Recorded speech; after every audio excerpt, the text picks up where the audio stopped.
Hello student, myself Rinku Rajput, lecturer in RVS Polytechnic. CNC and CNC machine and automation control की continuous classes series में आप सभी का स्वागत है। इस लेक्चर सीरीज का ये लेक्चर नंबर 8 है। लेक्चर नंबर 7 में हमने पढ़े थे आपके सिस्टम डिवाइस, जो कि आपके थे ट्रांसड्यूसर के टाइप पढ़े थे हमने क्या रहते हैं, और आज हम उससे आगे का पढ़ेंगे। ठीक है। और वीडियो स्टार्ट करने से पहले एक अनाउंसमेंट करना चाहता हूँ कि जो आपके पेपर हैं वो पेपर आपके 25 तारीख से होंगे, 21 से 25 तारीख के बीच में होंगे। और पेपर आपके थ्योरेटिकल ना होकर MCQ टाइप में होंगे।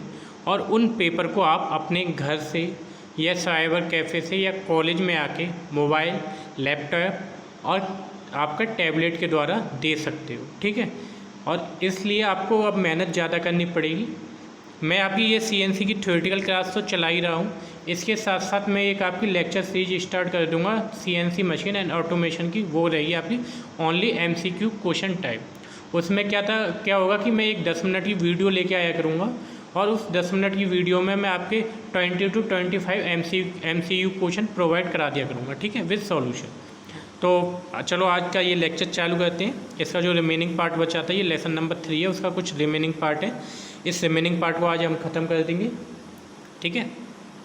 तो आपका आज है कंट्रोल सिस्टम, नियंत्रण निकाय। कंट्रोल सिस्टम NC मशीन में प्रयुक्त स्पिंडल को विभिन्न चालों एवं दिशाओं में चलाने के लिए और उनको नियंत्रित करने के लिए नियंत्रण प्रणाली की आवश्यकता रहती है। क्या NC मशीन में एक स्पिंडल रहता है। स्पिंडल क्या करता है, उसकी डायरेक्शन चेंज होती रहती है और उसका जो मोशन है वो भी चेंज होता रहता है। उस मोशन को और डायरेक्शन को कंट्रोल करने के लिए, यानी उसे कम और ज़्यादा करने के लिए किस चीज़ की रिक्वायरमेंट रहती है, आपकी कंट्रोल सिस्टम की, जिसके लिए मैकाट्रॉनिक्स युक्त डिवाइस का उपयोग किया जाता है। ठीक है। इसके लिए यानी इन्हें कंट्रोल करने के लिए जिस डिवाइस का उपयोग किया जाता है वो कैसा डिवाइस रहता है, आपका मैकाट्रॉनिक्स युक्त डिवाइस का उपयोग किया जाता है, जिसमें प्न्यूमेटिक यानी हवा वाला और हाइड्रोलिक का इस्तेमाल करते हैं। जिसे चलाने के लिए हम किसका इस्तेमाल करते हैं, तो प्न्यूमेटिक यानी जो आपकी एयर का जो प्रेशर रहता है उसका, और दूसरा क्या, हाइड्रोलिक का प्रेशर। ठीक है, इसका इस्तेमाल करते हैं। इनको सर्वो मैकेनिज्म भी कहते हैं। यानी जो आपकी ये दोनों डिवाइस रहते हैं, प्न्यूमेटिक और हाइड्रोलिक का उपयोग करते हैं, इसे क्या कहते हैं, सर्वो मैकेनिक्स। ठीक है। इन दोनों मैकेनिज्म यानी एक तो प्न्यूमेटिक और एक हाइड्रोलिक मैकेनिज्म, इन दोनों मैकेनिज्म को एक साथ चलाने के लिए एक सर्वो सिस्टम का प्रयोग किया जाता है। इस सिस्टम को ही क्या कहते हैं, हम कंट्रोल सिस्टम कहते हैं। ठीक है। एक बात देखो, समझो इसे। NC मशीन में आप सभी जानते हो जो स्पिंडल रहता है वो अलग अलग मोशन करता है और अलग अलग डायरेक्शन में फ्लो होता रहता है, अलग अलग डायरेक्शन में जाता है। उसे कंट्रोल करने के लिए क्या यूज करते हैं हम, नियंत्रण प्रणाली का। इस नियंत्रण प्रणाली को कौन चलाता है, आपका ये नियंत्रण प्रणाली जो आपका स्पिंडल जो रन और डायरेक्शन चेंज करता है वो किसके द्वारा करता है, या तो आपके एयर प्रेशर के द्वारा या आपके हाइड्रोलिक प्रेशर के द्वारा। क्या, एयर प्रेशर के द्वारा या हाइड्रोलिक प्रेशर के द्वारा। ये जो आपका प्न्यूमेटिक और हाइड्रोलिक जो प्रेशर बनता है वो किसके द्वारा बनता है, उसे बोलते हैं हम सर्वो मैकेनिज्म, यानी उसे क्या बोलते हैं हम, मैकेनिज्म। तो आपकी जो एक हाइड्रोलिक मैकेनिज्म और प्न्यूमेटिक मैकेनिज्म, इन दोनों को चलाने के लिए एक सिस्टम का यूज करते हैं। क्या, एक सिस्टम का यूज करते हैं। उस सिस्टम को हम कहते हैं कंट्रोल सिस्टम। क्या कहते हैं हम उसे, कंट्रोल सिस्टम। ठीक है। इन सिस्टम को फीडबैक के आधार पर तीन प्रकार से डिवाइड किया गया है। यानी जो आपके टाइप्स हैं आपके कंट्रोल सिस्टम के, वो टाइप्स कितने प्रकार के हैं, वो आपके 3 टाइप के हैं। ठीक है। फर्स्ट है आपका open loop control system, second है close loop control system, third है आपका सेमी क्लोज कंट्रोल सिस्टम। इसमें से ये आपका सिलेबस में नहीं है। ठीक है। हमें आपकी 2 की स्टडी करनी है, ओपन और क्लोज। ठीक है। बेसिकली ये मैं पढ़ा चुका हूँ आगे, तब भी मैं आपको यहाँ पे पढ़ा दे रहा हूँ एक बार। ऐसे ऑपरेशन जिनमें स्लाइडों के विस्थापन को प्रमाणित करने की आवश्यकता नहीं रहती, यानी कोई हमें ऐसा ऑपरेशन करना है जिसमें जो आपकी स्लाइड है उसे हमें फिक्स रखना है, उसमें कोई मूवमेंट नहीं करना है, फिर विस्थापन को बहुत प्रमाणित, यानी उसे इधर उधर हम मूवमेंट नहीं करा सकते, आवश्यकता नहीं रहती। उन स्थानों पर किसका यूज करते हैं, ओपन लूप कंट्रोल सिस्टम का प्रयोग करते हैं। उन स्थानों पर किसका यूज करते हैं, ओपन लूप कंट्रोल सिस्टम का प्रयोग करते हैं। जिस सिस्टम में, यानी कोई भी आप लेथ मशीन पर जब ऑपरेशन करोगे वहाँ पे आपका टूल क्या है, मूवमेंट नहीं करेगा। क्या है, टूल आपका क्या रहेगा, फिक्स रहेगा। वहाँ पे वो कौन सा सिस्टम कहलाएगा, आपका ओपन लूप कंट्रोल सिस्टम। ठीक है,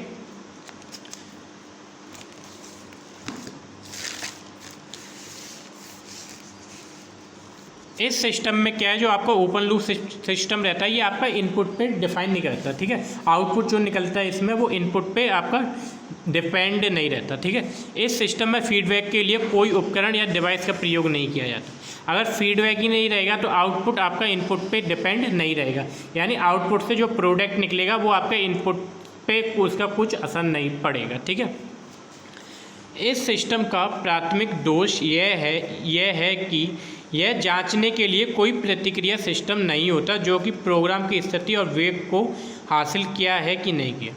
देखो, इस सिस्टम का दोष क्या है, इस सिस्टम का दोष ये है कि अगर ये आपका सिस्टम रन कर रहा है तो इसमें कोई ऐसा डिवाइस नहीं है जो इसके आपकी वेलोसिटी को और जो टूल और वर्क पीस की पोजीशन है उसे फिक्स कर सके। क्योंकि जब आपकी टूल की पोजीशन फिक्स रहेगी और वेलोसिटी आपकी बिल्कुल एक्यूरेट होगी तो आपका जो प्रोडक्ट मिलेगा वो आपको एक्यूरेट मिलेगा। यहाँ पे कोई आपको पता ही नहीं चल रहा कि स्थिति क्या रहेगी, वेग क्या रहेगा, ये पता ही नहीं रहता, हमें याद नहीं है। ठीक है, यदि सिस्टम का प्रदर्शन व तापमान आर्द्रता से भी प्रभावित होता है तो आउटपुट भी प्रभावित होता है। क्योंकि अगर किसी का वेग कम होगा या ज़्यादा होगा या उसकी पोजीशन डिपेंड होगी तो उसकी वजह से उसके प्रदर्शन भार पर, उसके तापमान पर, क्योंकि हाई वेलोसिटी से जब हम कटिंग करेंगे तो तापमान अधिक होता है, कम से करेंगे तो तापमान कम रहता है। और उसकी नमी पे तापमान का प्रभाव सीधा किस पे पड़ेगा, नमी पे। तापमान ज़्यादा होगा तो नमी कम रहेगी, तापमान कम रहेगा तो नमी ज़्यादा रहेगी। प्रभाव होता है तो आउटपुट भी प्रभावित होता है। जाहिर सी बात है, जैसे आपको अगर कोई प्रोडक्ट बनाना है, ठीक है, प्रोडक्ट को आपको रखना है 45 डिग्री एंगल पे और उस पर जो आपको ऑपरेशन करना है उसमें जो टूल की स्पीड है या जो आपका वर्कपीस रोटेशन कर रहा है उसकी स्पीड है 100 RPM, ये फिक्स है। जब आपको एक प्रोडक्ट अच्छा मिलेगा वहीं पे आपने, ये तो आपको वो है जो आपको सिस्टम की मालूम हो फीडबैक क्या दिया।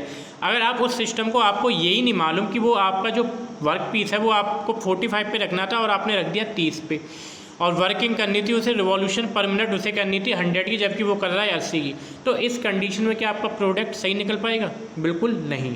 तो यही रहता है आपका। ठीक है, इस सिस्टम का प्रयोग पॉइंट टू पॉइंट सिस्टम में किया जाता है। क्या इस सिस्टम का प्रयोग पॉइंट टू पॉइंट सिस्टम में किया जाता है क्योंकि इसमें टूल आपका फिक्स रहता है, आपका वर्क पीस क्या करता है, रन करता है, या एक चीज़ फिक्स रहेगी, एक चीज़ आपकी क्या करेगी, रन करेगी। जैसे ये वाला फिगर देखो, ये मैं आपको पहले भी पढ़ा चुका हूँ। जैसे इनपुट है, मैंने इनपुट दिया, सिस्टम में गया और आउटपुट मुझे निकला। ये आउटपुट, अगर यहाँ पे मैंने कोई मटेरियल डाला, यहाँ पे प्रोडक्ट निकला, ठीक है। अब इस प्रोडक्ट में क्या है, आपके कुछ दोष हैं, ठीक है। अब ये जो आउटपुट है ये इनपुट को आपका बता ही नहीं सकता कि ये दोष हैं कि ये दोष आ रही हैं कि नहीं आ रही, क्योंकि इसमें क्या लगा नहीं रहता आपका, इसमें फीडबैक सिस्टम आपका लगा नहीं रहता। ठीक है, इसमें क्या लगा नहीं रहता आपका, इसमें फीडबैक सिस्टम आपका लगा नहीं रहता है। ठीक है, नेक्स्ट है आपका क्लोज लूप सिस्टम। जो क्लोज लूप सिस्टम होता है, कंट्रोल सिस्टम, वो जस्ट अपोजिट होता है किसका, आपका ओपन लूप कंट्रोल सिस्टम का। ठीक है, क्लोज लूप जो सिस्टम रहता है वो जस्ट अपोजिट रहता है आपका किसका, ओपन लूप क्लोज सिस्टम का। ठीक है, ओपन से अपोजिट कैसे रहता है, क्योंकि इस सिस्टम में फीडबैक डिवाइस का उपयोग आउटपुट की निगरानी और उसमें हुई गलती को ठीक करने के लिए किया जाता है। ठीक है, इसमें देखो फीडबैक सिस्टम का उपयोग किया जाता है। जैसे इनपुट गया, इनपुट से आपका सिस्टम में गया, यानी प्रोग्राम हुआ, वहाँ पे उस पर ऑपरेशन हुआ, तो आउटपुट आपको मिला। अब आउटपुट में क्या करेगा, जो फीडबैक सिस्टम है आउटपुट से पूछेगा कि आपका प्रोडक्ट कैसा निकल रहा है। अगर आउटपुट कहेगा कि प्रोडक्ट सही निकल रहा है तो वो इनपुट को कहेगा कि जो आपका प्रोग्राम चल रहा है, प्रोसीजर चल रहा है, उसी को कंटिन्यूसली क्या करा, रन कराए। वहीं पे अगर आउटपुट कह देगा कि आपका प्रोडक्ट कैसा निकल रहा है, ख़राब निकल रहा है, इसमें कुछ दोष उत्पन्न हो रहे हैं, ठीक है, यानी इफेक्ट या डिफेक्ट उत्पन्न हो रहे हैं, प्रोड्यूस हो रहे हैं, तो जो फीडबैक डिवाइस है वो आउटपुट से ये कम्युनिकेट करेगा और जो कम्युनिकेशन उसने वहाँ से ली है वो कहाँ पे जाएगी, वो अगेन आपकी इनपुट को देगा कि आप अपने जो प्रोग्राम है उसमें ये चेंज करो, इसकी वजह से ये प्रॉब्लम आपकी जनरेट हो रही है। ठीक है, इस सिस्टम में किसी भी स्थिति और वेग को नियंत्रित करने के लिए उपकरण लगे रहते हैं। ठीक है, आपका ओपन लूप में क्या था, आपका जो वेग है, जो वेलोसिटी है और जो पोजीशन को कंट्रोल करने के लिए कोई डिवाइस नहीं लगा था। जबकि इसमें क्लोज लूप सिस्टम में क्या है, आपका डिवाइस लगे रहते हैं किसको कंट्रोल करने के लिए, किसी भी पोजीशन को और वेलोसिटी को कंट्रोल करने के लिए आपके कुछ डिवाइस लगे रहते हैं। देखो ये इसका फिगर है, ठीक है, फिगर देखो समझो पहले इसे। जैसे इनपुट है, इनपुट गया है सिस्टम में, सिस्टम में क्या होगा, आपको ऑपरेशन होगा। ऑपरेशन किस चीज़ से होगा, जो आपके प्रोग्राम दिया होगा, जो आपने मशीन में आपको कमांड दी होगी, आपका ऑपरेशन होगा। ऑपरेशन के बाद आपको क्या मिलेगा, आउटपुट मिलेगा, यानी प्रोडक्ट मिलेगा।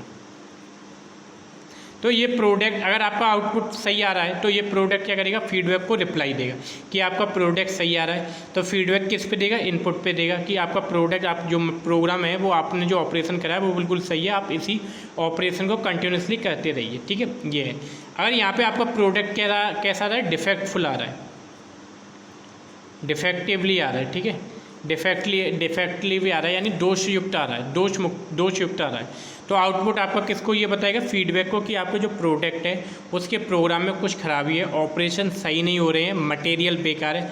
तो फीडबैक यही आपकी जानकारी कहाँ पे पहुँचाएगा, इनपुट पे पहुँचाएगा।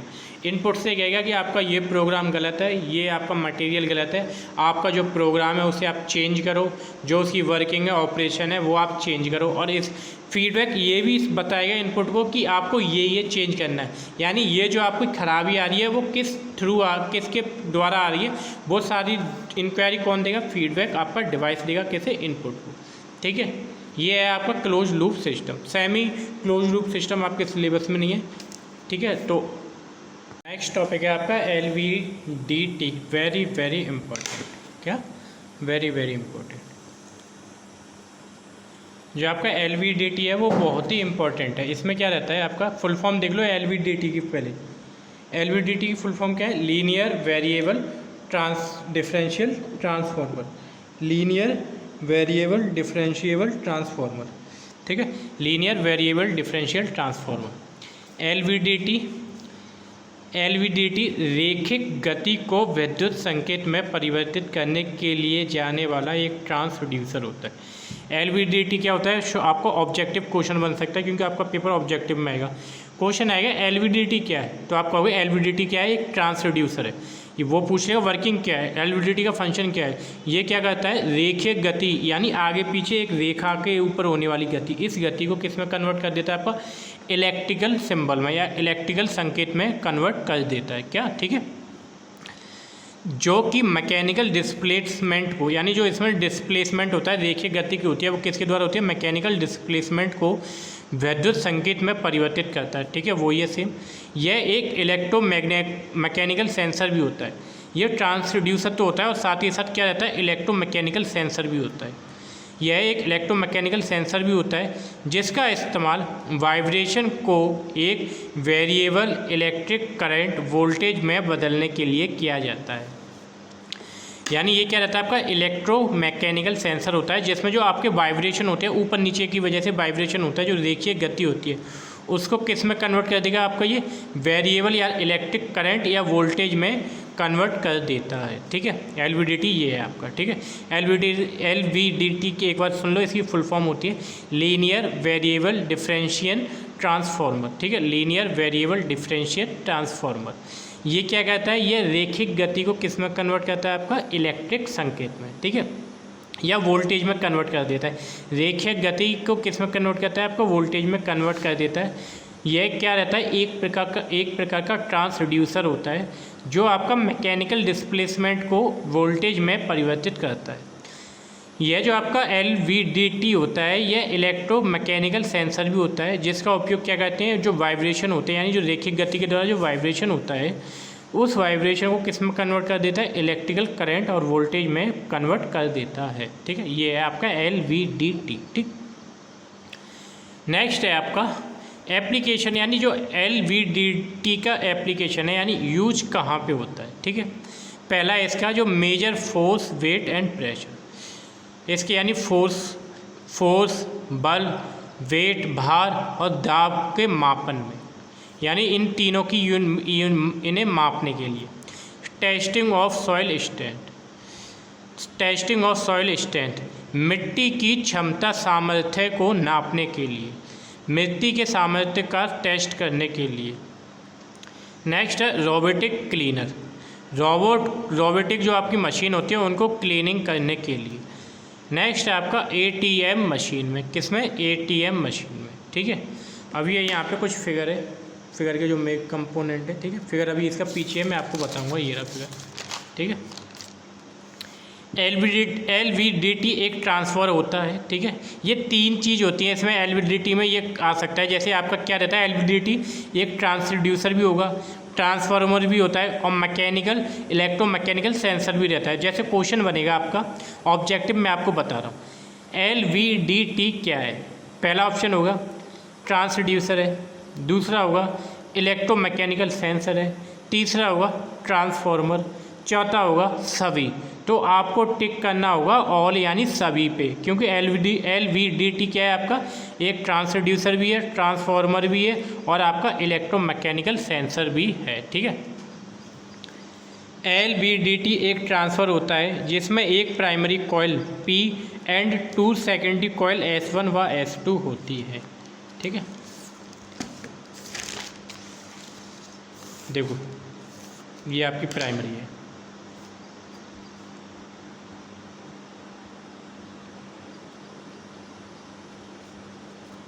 ठीक है। देखो ये फिगर है, ये आपकी प्राइमरी कॉइल रहती है, ठीक है। ये आपकी कोर है, ये आपकी 2 सेकेंडरी कॉइल है, ठीक है।